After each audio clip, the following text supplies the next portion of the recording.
Alright everybody, it's been a while since we've done one of these. This is Deck Deconstructed, and today we are going to deconstruct a mono blue deck I call Mermill. So, let's get into it.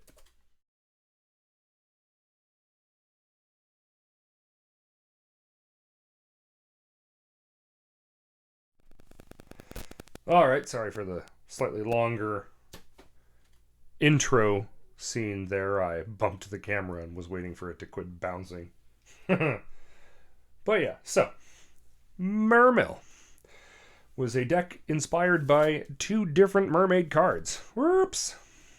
There's a problem with live recording.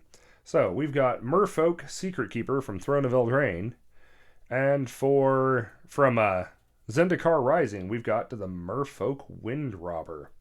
So both of these cards are mermaid creatures that mill your opponent. And you know, the name just sounded catchy, so I was like, you know what? Mono Blue Mermill. Now, there's a couple of different varieties of this deck. You can actually play a blue-green one with a bunch of Ixalan cards mixed in with it. And you can also do a deck that's more mermaid, less mill. And with that, you've got a bunch of cool combo spells. But I prefer the one where it's just straight up damage your opponent's deck. And with that, we're going to start with our mill cards. So the first thing I've got is 3 copies of Tome Scour, which I like because it's a 1-drop that puts 5 cards from your opponent's deck in there. That's, percentage-wise off the top of my head, 15 card. That's 25% of your opponent's deck in 3 mana. Brilliant. Shouldn't put those off screen. Those go there. And actually, I'm going to flip the order here. Second up, we've got, for 2 mana, Mind Sculpt, which puts another 2 cards on that mill. So in one turn, it's not the same as if you dropped 2 Tome Scours. Did that, you'd have 10 cards gone, but 7 is still not a bad mill for 2 mana. So that guy's another great mill staple. And then to add to that, if your opponent is playing something similar, they're doing a lot of damage to you, a lot of cards getting sacked and put into your graveyard, you can ramp up the mill damage by playing Psychic Spiral, which is just a fantastic card from the Return to Ravnica block. Shuffle all cards from your graveyard into your library. Target player puts that many cards from the top of his or her library into his or her graveyard. So it's however many cards I have in my graveyard, now you do. So that's not exactly correct. I mean, you're putting that many cards, so it's even worse. So you add that many cards to their graveyard. That one can be devastating when played at the right time, and it comes with the cost. It's a 5 mana drop. I like having Traumatize in there as well, because a good Traumatize at 5 mana, same as Psychic Spiral, drops your opponent's deck by half. It can never completely mill your opponent, but you use Traumatize and you can do some serious damage to your opponent. Another interesting combo that you can do if there isn't enough in your graveyard for Psychic Spiral and your opponent is doing a lot of countering things when you cast on them, you play Traumatize on yourself and then Psychic Spiral, and then your opponent gets dealt half of whatever you have left in your deck. Also more effective and a way to mill your opponent out if their deck is really close and doing half of their deck and mill isn't going to be worth 5 mana, but you have a lot of cards left. You Traumatize yourself and then Psychic Spiral them, and then, next turn Psychic Spiral, and you do a fair amount of damage. Gosh, I wish I could speak today. And because I like to have a counter spell in hand, this one isn't great, and I'm looking to get, this is version 1 of this deck, I'm hoping by the time I get to version 2 that I'll have a little bit more. There's some of the Zendikar double-sided lands that are also counter spells. I'd like to get those in here. But Countermand also fits the bill for a mill deck because you counter a target spell for 4, so it's a little high, but your opponent also, or the person of that spell, or the controller of that spell, then puts 4 cards from the top of his library into his or her graveyard. And then, just for funsies, I tossed in a millstone because it's a mill deck. So there's the straight up mill. And then we have the poster children of the deck, the milling mermaids. So these two are some of my favorites because they're both 1-drops. I mean, they're cheap mermaids, and they're pretty powerful. So Merfolk Windrobber is a flying mermaid that whenever he deals combat damage to a player, that player mills a card, and then if you sack him, you can draw a card. So, really good card for breaking past your opponent's defenses and hitting them with that mill.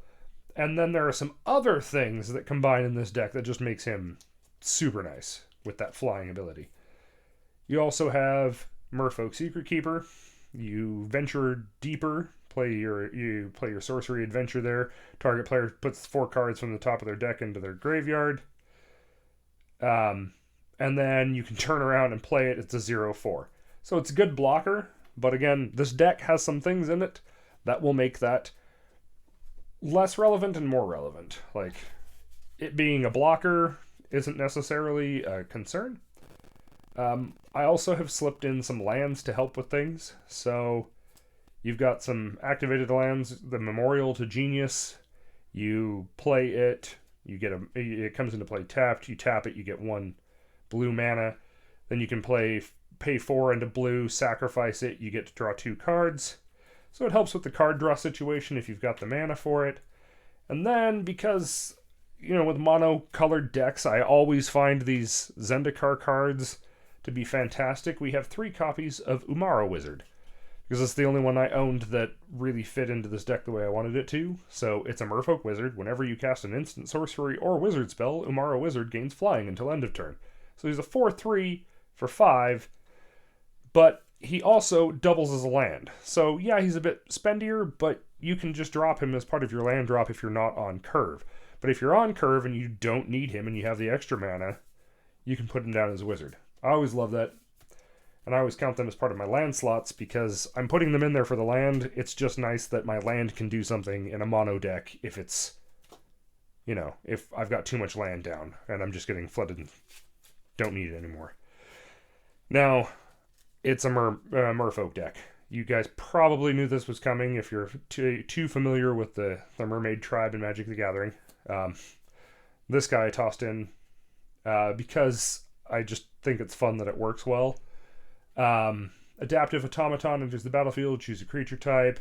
Adaptive Automaton is the chosen type in addition to its other types. Other creatures you control of the type get +1/+1. So, call him a mermaid, all the mermaids get +1/+1. Which is actually a theme in mermaids, as we see with Mero Rugiri. Other mermaids you control get +1/+1. Whenever you play a Merfolk spell, you may tap or untap target permanent. So, board control and +1/+1. Master of the Pearl Trident. Other Merfolk you control get +1/+1 and head of Island Walk. Coral Helm Commander, level up. He's one of the Rise of the Eldrazi cards. So he comes in as a 2/2 for 2. You level him up once for one, he becomes a flying 3/3. Level him up 2 more times to get to level 4. He's a flying 4/4, and other Merfolk you control get +1/+1. Like I said, there's a theme. And then because I have 3 copies of them in my collection, Merfolk Sovereign. Other Merfolk creatures you control get +1/+1. Tap it. Target Merfolk creature is unblockable this turn. So these suddenly very, very pumped Merfolk are getting through your opponent's defenses because you have 3 copies that make 3 Merfolk unblockable.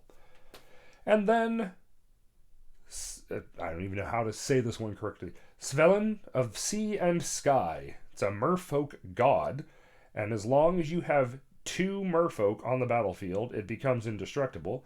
Whenever Svelin attacks, you get to draw a card, and other Merfolk you control have Ward 1. So it helps make them a little less squishy. Helps with the, mermaids not losing. So these are the thing that buff the rest of your deck. You get these guys down to pump these dudes, use these dudes to get through with the mill. So 2 options for defeating your opponent. You get to either smash them with massive, at this point, potentially 8/8 mermaids, or in the case of the Secret Keepers, 7/11 mermaids. And then we've got Well, nope, sorry, not those mermaids. I want this pile first. Then we have our card draw, so that we can keep on with all of our combos here and get to what we need. We've got Merfolk, or we've got Scroll Thief, which is a Merfolk Rogue. 3-drop, 1/3. Whenever he deals combat damage to a player, you draw a card. With the unblockableness of the Merfolk Sovereign, he's really nice. Merfolk Wayfinder. It's another. Oh no, this one's from Zendikar originally. I don't know what symbol that is there. But so, you've got your Merfolk Wayfinder. When it enters the battlefield, reveal the top 3 cards of your library. Put all island cards revealed this way into your hand, and the rest on the bottom of your library. Helps you get to the lands when you need your land drops. We also have Augur of Bolas, which is a Merfolk Wizard, which ties in with our Umara Wizards there, helps bump them into flying on several turns. He's a 1/3 like our Scroll Thief for 2. When Augur of Bolas enters the battlefield, look at the top 3 cards of your library. You may reveal an instant or sorcery card from among them and put it into your hand. Put the rest on the bottom of your library in any order. So you kind of feel the theme that's going on here. We've got the Wayfinder to get lands, we've got him to get our instants and sorceries so we can mill our opponents. And then for some really strong card draw, because we're in a mill deck, we have Visions from Beyond, which is a 1-drop that draws you 1 card. If any graveyard has 20 or more cards in it, you get to draw 3. So very rapidly, in a mill deck like this, you can easily be drawing 3 cards for 1 mana whenever you need them. 3 copies of that in here. And then it's a staple in blue mono, or mono blue. We have a copy of Opt in here so that we can get a 1-card draw for 1 and scry. It's, you could easily replace that with another copy of Visions of Beyond, but more people are going to have access to Opt than they are Visions from Beyond. So I just wanted to put that in there to show that that works just as well most of the time. We also have Dakra Mystic. 2 of them, that's from Journey to Nyx. Sorry. This Merfolk is a 1-drop, and you tap 1 blue, tap it. Each player reveals the top card of his or her library. You may put the revealed cards into their owner's graveyards. If you don't, each player draws a card. So this either doubles as card draw, or as mill. Depends on how you want to work it. This can also be used to play into the Psychic Spiral. So you can keep doing the mill with her and drop your opponent's card base down each turn, tapping for 1 blue, tapping her, just keep putting their cards away into the graveyard, put your cards away into the graveyard, and then suddenly you drop a Psychic Spiral and all of those cards go back into your deck and you didn't lose a thing. It's nice. Now, this card is in here solely to facilitate Island Walk. In case you don't get your make things unblockable Sovereign Merfolk, I have a single copy in here of Phantasmal Terrain. So it's not a very secure way to do it. I would love to have more copies of this for a different Merfolk deck that I'm building. It's in here because of the Island Walk. You attach this to one of your opponent's lands, that land becomes an island. Yes, technically you're assisting your opponent by giving them additional mana types available to them, but it also means that your Merfolk can just walk right past any blockers they might have and smack them. So, that's what Phantasmal Terrain is there for. And then, I'm not sure about this as an inclusion. I said this is a version 1.0 of this deck. I always like to have a redirect around, so if my opponent drops a really powerful spell, I can choose new targets. It's only 2, it's almost as good as a counter. In certain situations it's better, because if your opponent isn't really savvy to the redirect, you're slapping them with their own really big spell for 2 mana. So redirect is nice. I'm not, married to the idea of having that in this deck, but we're just going to run it. And then the rest of what we got is just our land base. So we've just got 1, 2, 3, 4, 6, 7, 8, 9, 10, 11, 12, 13, 14, 15. Is that right? 15 plus 5 is 20. No. I should have had 1, 2, 3, 4, 5, 6, 7, 8, 9, 10, 11, 12, 13, 14, 15, 16. That's right. 21 lands. It's a little light on lands, but I always run into the problem when running mono-colored decks of flooding myself. That's why I like these guys, because then the flood is never nearly as bad. And, you know, running it down just a little bit lower, I think, gives you a few more options to play with the rest of it. If you're having trouble and you're constantly not getting your land drops when you're supposed to, consider upping this by 2. I wouldn't go any higher than 2, but you might move from 16 to 18 lands so that this total comes to 23. That's the only change I would make there, and I would not go higher than 23. But that's it. This is the Mermill deck. I haven't had a lot of chance to test this version against other types of decks.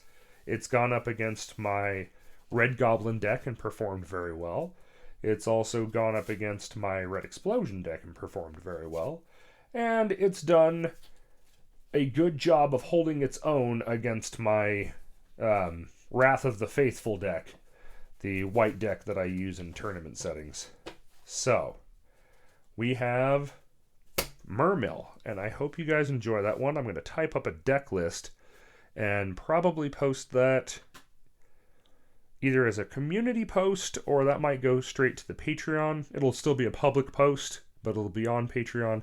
And the version 2.0 of this deck, the refined, mastered version, I guess, that'll go up on my Patreon when I get the cards that I need to finish this off. There's some things that I want to change just a little bit. And I may revisit this as a blue-green hybrid with the Ixalan cards. There's some other things that adds in that are fun and flavorful. But once I get those, then we'll try this again and see if we can't do a two-colored deck deconstructed. I hope you guys enjoyed this, and I'll catch you on the next one. Good night.